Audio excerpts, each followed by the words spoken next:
Mga kababayan nating mga minamahal na senior citizens, bago kayo mag-scroll o lumipat ng channel, pakiusap ay makinig kayo ng ilang segundo lang dahil ang susunod kong sasabihin ay maaaring magbago ng inyong buhay ngayong buwan na ito.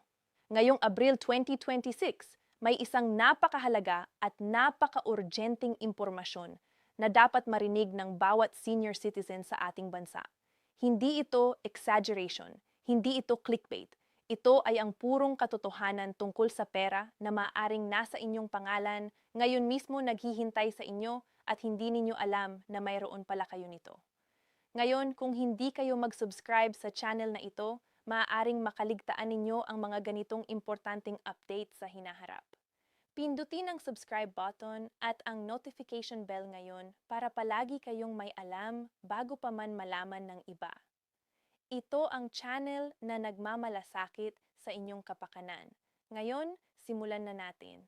Ang pinag-uusapan natin ngayon ay ang posibilidad na makatanggap ng hanggang 500 o higit pa bawat buwan mula sa iba't ibang programa ng gobyerno na espesyal na inilaan para sa ating mga minamahal na senior citizens. At ang nakakakilig na katotohanan na gusto kong ibahagi sa inyo ay ito.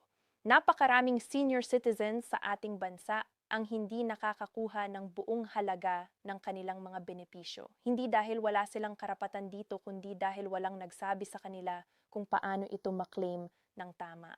Kaya ngayon dito na tayo magsimula. Uupo tayo ng parang magkaibigan lang tayo na nag-uusap sa loob ng bahay. Walang matatandang salita, walang komplikadong proseso. Simpleng paliwanag lang para maintindihan ng lahat. Una, alamin natin kung saan nagmumula ang halagang ito. Ang 18,500 na pinag-uusapan natin ay hindi isang solong malaking tseke na padadalhan ng gobyerno sa inyong pintuan. Hindi ganoon ang sistema. Ang halagang ito ay pinagsama-samang benepisyo mula sa iba't ibang pinagkukunan na kapwa legal, kapwa opisyal at kapwa para sa inyo. Kailangan lang ninyong malaman ang bawat isa at malaman kung paano ito kukunin ng tama. Kaya hayaan ninyo akong ipaliwanag ito ng isa-isa. Ang unang pinagkukunan ng benepisyo ay ang social pension mula sa DSWD o Department of Social Welfare and Development. Ang programang ito ay espesyal na dinisenyo para sa mga tinatawag na indigent senior citizens. Ibig sabihin ito ay para sa mga senior na taon gulang pataas. Walang regular na pinagkukunan ng kita, walang SSS pension, walang GSIS pension, at inaalaga ng kanilang pamilya o ng kanilang komunidad. Ang halaga ng social pension ngayong 2026 ay PH, bawat buwan o PH3, bawat kwarter o 3 buwanan. Ngayon, dahil ang buwan ng Abril ay simula ng ikalawang quarter ng taon, maraming senior citizens ang maaaring makatanggap ng PH 3,000 sa iisang beses mula sa programang ito ng DSWD. Napakahalaga nito lalo na para sa mga senior na wala talagang ibang pinagkukunan ng kita. Ngunit narito ang malaking tanong, kasama na ba kayo sa listahan ng DSWD sa inyong barangay? Kung hindi pa, huwag kayong mag-antay pa ng kahit isang araw. Pumunta kayo sa inyong barangay hall ngayon din at itanong kung paano kayo maaaring ma-enroll sa social pension program. Ang inyong barangay social worker ang taong kausapin ninyo. Sila ang nakakaalam ng buong proseso at sila ang tutulong sa inyo para masigurado na ang inyong pangalan ay mapapasama sa listahan ng mga tatanggap ng benepisyong ito. Ang ikalawang pinagkukunan ng benepisyo ay ang SS Pension o ang Social Security System Monthly Pension para sa mga miyembro ng SS na nag-retire na at tumatanggap na ng kanilang regular na benepisyo. Ngayon, ang average na SSS pension ngayon ay nasa pagitan ng 4,000 hanggang 6,000 bawat buwan. Ngunit ang eksaktong halaga ay depende sa maraming bagay tulad ng inyong contribution history, ang bilang ng inyong credited years of service, at ang inyong average monthly salary credit nung kayo ay aktibong nagbabayad ng SSS contributions. Narito ang isang bagay na gusto kong bigyang diin. Ang ilang miyembro ng SSS ay nakakatanggap ng mas mataas na pensyon kaysa sa iba. Bakit? Dahil nag-apply sila ng mga karagdagang benepisyo tulad ng 13th month pension at ng iba pang kasamang benepisyo na hindi lahat ng pensyonado ay alam na mayroon pala sila nito. Tatalakayin natin ito ng mas malalim sa mga susunod na bahagi ng ating pag-uusap ngayon. Ngunit ang punto ko ay ito, huwag ninyong ipalagay na ang inyong SSS pensyon ay ang pinakamataas na maaari ninyong matanggap. Maaaring may higit pang matatanggap kayo kung susuriin ninyo ng mabuti ang inyong account at ang mga benepisyong maaari ninyong i-claim. Ang ikatlong pinagkukunan ng benepisyo ay ang GSIS Pension o Government Service Insurance System para sa mga dating empleyado ng gobyerno na nag-retire na. Kung nagtrabaho kayo sa gobyerno at nag-retire na, ang inyong GSIS pension ay karaniwang mas mataas kaysa sa SSS pension. Maaari itong umabot ng 7 hanggang PH po. Bawat buwan depende sa inyong huling sweldo at sa bilang ng inyong mga taon sa serbisyo ng pamahalaan. At ngayong April 26 ay may napakahalagang anunsyo ang GSIS tungkol sa mga karagdagang benepisyo para sa mga pensyonadong 7 taon gulang pataas. Kung kayo ay pitna o higit pa, pakiusap ay makinig ng mabuti sa bahaging ito dahil maaari itong direktang makaapekto sa inyong monthly na kita mula sa GSIS. Ang ika-4 at huling pinagkukunan ng benepisyo na tatalakayin natin ngayon ay ang tinatawag na Senior Citizen Cash Assistance o SCCA. Ito ay ibinibigay ng ilang lokal na pamahalaan bilang karagdagang tulong sa kanilang mga senior citizens. Ngunit narito ang isang mahalagang paalala tungkol dito. Hindi ito pantay-pantay sa buong bansa.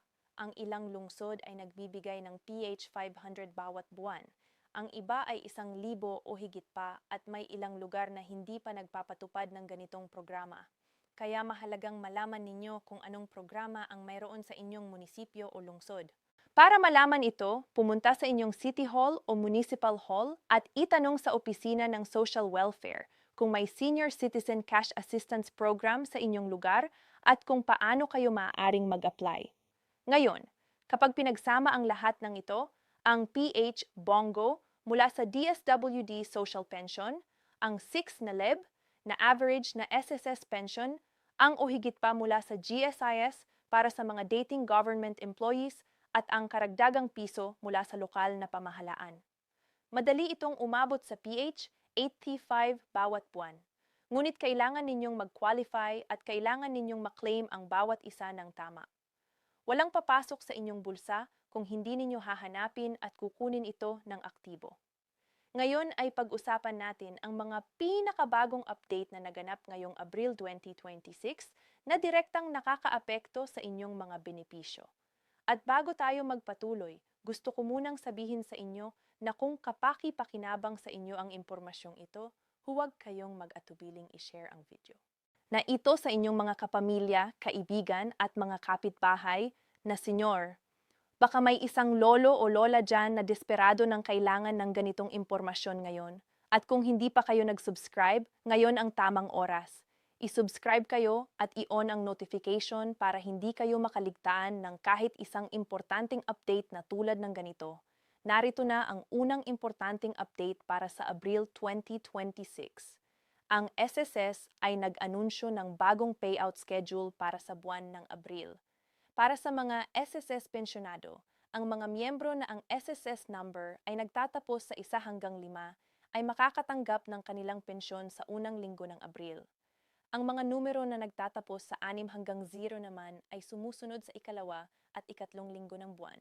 Kung kayo ay tumatanggap ng inyong SSS pension sa pamamagitan ng Union Bank, Land Bank o DBP, ang inyong pera ay automatically na dine-deposito sa inyong account batay sa schedule na ito. Ngunit kung kayo ay naka-enroll pa rin sa over-the-counter na pag-claim sa mga SSS branches, napakahalaga na marinig ninyo ang paalala ng SSS ngayong buwan.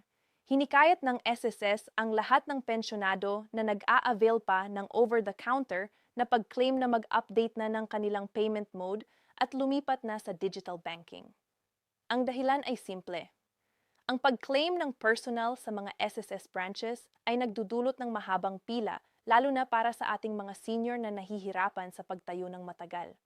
Ang paglipat sa digital na paraan ng pagtanggap ng pensyon ay mas mabilis, mas ligtas at mas komportable para sa lahat. Kung wala kayong sariling bank account o hindi kayo sigurado kung paano ito gawin, humingi ng tulong sa inyong mga anak o apo. Kaya nila itong gawin para sa inyo sa loob ng ilang minuto lang. Ang pangalawang importanteng update ngayong Abrilani 26 ay isang napakahalaga na policy clarification na inilabas ng SSS tungkol sa mga surviving spouses. Ito ay para sa mga asawa ng yumaong SSS member na kasalukuyang tumatanggap ng survivorship pension. Kung kayo ay nasa kategoryang ito, kailangan ninyong marinig ang susunod ko. Ang survivorship pension na inyong tinatanggap ngayon ay maaaring mabawasan o masuspende o sa mas matinding sitwasyon ay makansela kung kayo ay muling magpakasal pagkatapos na pumanaw ang inyong asawa. Ito ang tinatawag na clawback provision sa loob ng batas na nagpapatakbo sa SSS. Hindi ito isang bagong patakaran, matagal na itong umiiral. Ngunit ang katotohanan ay maraming surviving spouse ang hindi pa rin alam ito at nagulat nang matanggap nila ang notice mula sa SSS na nagsasabing mababawasan o makakansela na ang kanilang pensyon dahil sa kanilang muling pagpapakasal. Kaya kung kayo ay surviving spouse at mayroon kayong mga plano na muling magpakasal, napakahalaga na kumonsulta muna kayo sa SSS bago kayo gumawa ng anumang desisyon. Malaman ninyo ang eksaktong epekto ng inyong desisyon sa inyong survivorship pension. Sa ganitong paraan, hindi kayo magugulat at hindi kayo mahahanap sa isang sitwasyong hindi ninyo inaasahan. Ang pangatlong importanteng update ngayong Abril ay nakatuon sa mga GSIS pensyonado, lalo na sa mga taon gulang pataas. Naglunsad ang GSIS ng bagong programa na tinatawag na Enhanced Pension Update para sa mga pensyadong umabot na sa edad na ito. Sa ilalim ng bagong programa na ito, ang mga GSIS pensyadong taon gulang pataas ay maaaring makatanggap ng karagdagang MIM hanggang PH bawat buwan bilang tinatawag na longevity bonus. Ang ideya sa likod nito ay simple. Kinikilala ng GS ang katotohanang mas matagal na pamumuhay nagdudulot ng mas mataas na gastusin sa kalusugan at sa pangaraw-araw na pangangailangan. Kaya ito ang paraan ng GSIS ng pagpapakita ng pasasalamat at pagkilala sa mga pensyonadong nakakarating sa ganitong edad. Kung kayo ay pituna na o higit pa at GSIS pensyonado, pumunta kayo sa pinakamalapit na GSIS Service Center o bisitahin ang GSIS website para ma-verify kung kayo ay karapat-dapat sa longevity bonus na ito at para malaman ang proseso ng pag-apply. Ang pang-apat na update para sa Abril ay mula sa DSWD tungkol sa social pension. Ipinapaala ng DSWD na ang pag-claim ng social pension para sa ikalawang quarter ng taong 2026 ay magsisimula ngayong Abril at magtatagal hanggang Huno. Kung kayo ay nakalista na sa social pension program ng DSWD, ngunit hindi pa kayo nakakatanggap ng inyong PH 3000 para sa quarter na ito, huwag kayong mag-antay. Makipag-ugnayan agad sa inyong barangay social worker at alamin kung kailan at saan ang pag-claim sa inyong lugar. Huwag hintayin ang huling bahagi ng quarter bago kayo kumilos dahil sa mga huling araw ay maaaring marami na ring nag-aabala at maaari itong maging mas mahirap para sa inyo. Ngayon ay pag-usapan natin ang isa sa mga pinakamahalagang bahagi ng ating pag-uusap ngayon. Ito ang parte tungkol sa mga tinatawag na nakatagong benepisyo o ang mga benepisyo na para sa inyo, ngunit hindi ninyo alam na meron kayo nito. Ito ang mga benepisyong hindi madaling makita sa isang simpleng pagbisita sa opisina at hindi lahat ng ahente o empleyado ay kusang loob na magpapaliwanag sa inyo tungkol dito. Kaya dito kayo dapat mag-ingat at dito dapat na maging aktibo ang inyong pagkuha ng impormasyon. Ang una sa mga nakatagong benepisyong ito ay ang SSS 13th Month Pension. Bawat taon sa buwan ng Disyembre, ang mga SSS pensyonado ay nakakatanggap ng karagdagang isang buwang halaga ng kanilang pensyon bilang tinatawag na 13th Month Benefit. Ngunit narito ang importanteng paalala, hindi ito otomatiko para sa lahat. Para matanggap ninyo ang inyong 13th month pension, kailangan na ang inyong SSS records ay updated at tama at ang inyong payment mode ay aktibo at walang anumang problema. Kung napalaktaw ninyo ang nakaraang 13th month pension dahil sa anumang dahilan, huwag kayong sumuko, makipag-ugnayan sa SSS at humiling ng official adjustment para mabayaran kayo ng tamang halaga. May karapatan kayo, ito at may proseso ang SSS para sa ganitong sitwasyon. Ang pangalawa sa mga nakatagong benepisyo ay ang PhilHealth coverage para sa mga senior citizens. Bilang senior citizen, ang inyong PhilHealth ay nagbibigay sa inyo ng mas mataas na coverage para sa mga bayarin sa ospital, para sa mga gamot at para sa mga outpatient consultations. Ngunit ang malungkot na katotohanan ay maraming senior ang hindi lubos na nag-a-avail ng kanilang PhilHealth benefits dahil hindi nila alam kung ano talaga ang covered at kung paano ang tamang proseso ng pag-claim. Ang tip ko sa inyo ay ito. Bago kayo pumunta sa ospital o bago kayong magpabili ng gamot, tawagan muna ang PhilHealth hotline o bisitahin ang inyong pinakamalapit na PhilHealth office para malaman ang inyong eksaktong coverage. Sa ganitong paraan, hindi kayo magugulat sa bill pagkatapos at maaari kayong makatipid ng libu-libong piso sa bawat pagkakataon na kailangan ninyo ang medical na tulong. Ang pangatlo sa mga nakatagong benepisyo ay hindi isang cash na benepisyo kundi isang karapatan na halos katumbas ng pera. Ito ang tinatawag na Expanded Senior Citizens Act o Republic Act 9994. Ayon sa batas na ito, lahat ng senior citizens ay may karapatang tumanggap ng 20% diskwento at VAT exemption sa halos lahat ng kanilang mga pagbibili. Kasama dito ang pagkain sa mga restaurant, gamot sa mga botika, bayad sa transportasyon, tiket sa mga libangan at entertainment at marami pang iba. Ang nakakalungkot ay napakaraming senior ang hindi nila nai-enjoy ang benepito na ito ng buo. Ang ilan ay nahihiyang mag-present ng kanilang senior citizen ID. Ang ilan naman ay hindi updated ang kanilang ID at ang ilan pa ay hindi alam na may ganitong karapatan pala sila sa lahat ng ito. Kung ang inyong senior citizen ID ay expired na o hindi pa ninyo nakukuha, pumunta kayo agad sa inyong lokal na OSCA office o Office for Senior Citizens Affairs at i-process ang inyong ID. Ang 2% diskwento na yan ay maaaring mag-ipon sa inyo ng MIM hanggang 1 ato bawat buwan depende sa inyong mga gastusin. Sa isang taon, maaaring mag-ipon yan ng 10,000 hanggang PH, malaki ito. Huwag kayong hayaang mawala ang perang ito dahil hindi ninyo nalaman ang inyong karapatan. Ang pang-apat sa mga nakatagong benepisyo ay para lamang sa mga dating empleyado ng gobyerno. Ito ay ang tinatawag na GSIS Emergency Loan. Kung kayo ay GSIS pensyonado, mayroon kayong karapatang mag-apply ng emergency loan na ang halaga ay maaaring umabot ng hanggang 3 beses ng inyong monthly pension. Ang interest rate ng GSIS emergency loan ay mas mababa kaysa sa anumang private lender at ang bayad ay automatically ibinabawas sa inyong monthly pension kaya walang abala sa pagbabayad ng hiwalay. Ito ay isang napakaligtas na alternatibo para sa mga senior na nangangailangan ng cash sa biglaang sitwasyon.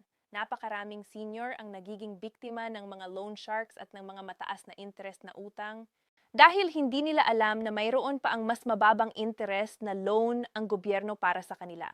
Kaya kung kayo ay GSIS pensyonado at kailangan ng emergency cash, ito ang unang tawagan ninyo. Para sa ating huling bahagi ng pag-uusap ngayon, pag-usapan natin ang mga praktikal na paraan kung paano pinakamabuting pamahalaan ang inyong monthly pension para maramdaman ninyo ang buong halaga nito sa bawat buwan.